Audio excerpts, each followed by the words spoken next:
There is a unique intimacy that comes from living under the same roof day after day. The comforting routines, the unspoken glances across the breakfast table, the gentle hum of a partner settling down beside you late at night. For Hannah and Michael, this rhythm had become the backdrop of their lives over a marriage that spanned 7 years. They knew each other's habits, as well as they knew the creaks in their floorboards. Each morning, Hannah would rise early to start the coffee maker, savoring the soft aroma that filled the kitchen.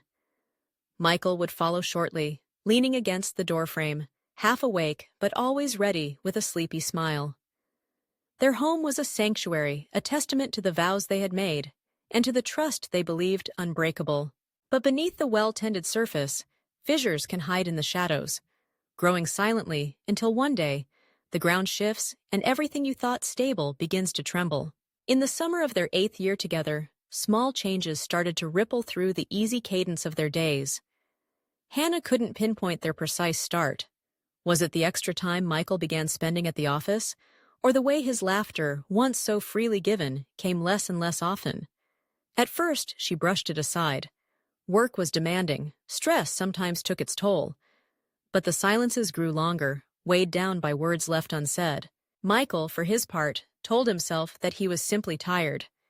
He convinced himself, day after day, that anything he felt, a persistent yearning, a strange sense of restlessness, was just a phase. But as the days passed, these feelings pressed in tighter, as though he were living in someone else's skin within his own home. Everything changed the day Claire moved into the apartment above theirs. She was a freelance graphic designer, new to the city, and her arrival was a burst of vibrancy in the quiet, leafy street. Hannah met her first, welcoming her with a tray of lemon bars and an encouraging smile. They became friends quickly, exchanging recipes, shared jokes, stories of their dreams. Michael noticed Claire too, her easy laughter ringing in the stairwell, her creative energy brightening even mundane encounters. Innocent at first, just new neighbors, familiar faces bumping into each other by the mailbox or on the way up the stairs. But proximity breeds intimacy, and, over time, the boundaries blurred. Claire joined Hannah and Michael for dinners, talked late into the night over glasses of wine, and wove herself seamlessly into the fabric of their daily lives. Hannah trusted her husband, just as she trusted the solidity of their shared home. She could not have imagined how quietly the lines can cross, how gently the heart can drift. For Michael, the allure was quiet but irresistible. Newness, possibility, the intoxicating thrill of being seen with fresh eyes. He did not set out to betray. He simply, recklessly, allowed himself to be drawn in. It was a rainy Tuesday that marked the shift from friendship to something more. Michael found himself in the laundry room downstairs, where Claire was waiting with damp clothes and a tired smile. Their conversation, light and easy at first, wandered into vulnerable territory. Her loneliness, his frustrations. The walls of their honest confessions closed in around them, the world shrinking until it felt like there was no one else who could understand. That evening marked the beginning of a secret, one that Michael carried back upstairs, heavy and unspoken. He became more distant with Hannah, finding small, harmless ways to avoid being alone together.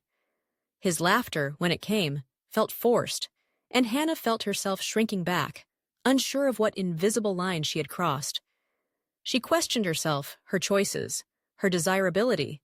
She never suspected the truth, not really. The affair itself was a slow burn, punctuated by moments of guilt and bursts of undeniable passion. It was just a touch, a glance, a message exchanged when Hannah wasn't looking. The echo of Claire's laughter as Michael made excuses to run errands, hoping to find a fleeting moment with her. In the secrecy, Michael felt alive, though burdened by shame. He lived 2 lives under the same roof, caught between the comforts of the familiar and the shimmering enticement of something new. Hannah noticed the changes, but for a long time, she refused to believe them. She made excuses for Michael, blaming work, blaming herself, blaming even the weather.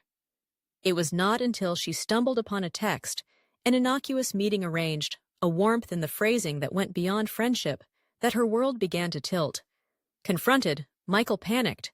His denials were clumsy, his explanations breaking as easily as glass. Hannah saw, in that moment, the truth reflected in his eyes, remorse mingling with a painful honesty. The days that followed were a blur. The roof that had sheltered them became a prison, each room echoing with broken promises and shattered trust. Hannah moved through their home as though underwater, the very air thick with betrayal. She replayed every memory, searching for clues, wondering when the ground had shifted beneath her feet. But grief, like all storms, carries a cleansing rain. In the chaotic aftermath, Hannah discovered strength she did not know she possessed. She confronted the pain, faced the questions that haunted her. Was she enough? Had she ever been enough? Slowly, achingly, she built herself back up, piece by piece. She realized that love, when fractured, demands not only forgiveness, but also self-respect. That trust can be rebuilt, or not, but that healing always begins with honesty. Michael's journey was different. He lived with the guilt, the knowledge that his choices had cost him the unwavering trust of his closest companion. He understood now how fragile love could be, how easily it could be lost in a moment of weakness. He vowed, whether their paths continued together or apart, never to take love for granted again. Some wounds heal quietly, others leave scars. For Hannah and Michael, the infidelity was a crucible, painful, transformative, and ultimately clarifying. In time, the home they had built together became a testament not only to their shared joys, but also to their resilience. Living under the same roof, they learned, was not enough to protect love from the unpredictable storms of the human heart. But, in the rebuilding, there was space for forgiveness, for growth, for a different kind of togetherness, one weathered, but not broken, by the truths they had faced. And so though the story of their marriage would always be marked by the day everything changed, it would also be shaped by what came after, the hard-won wisdom, the tender understanding, and the quiet hope that, even after betrayal, new beginnings are possible. If not under the same roof, then somewhere, someday, under another.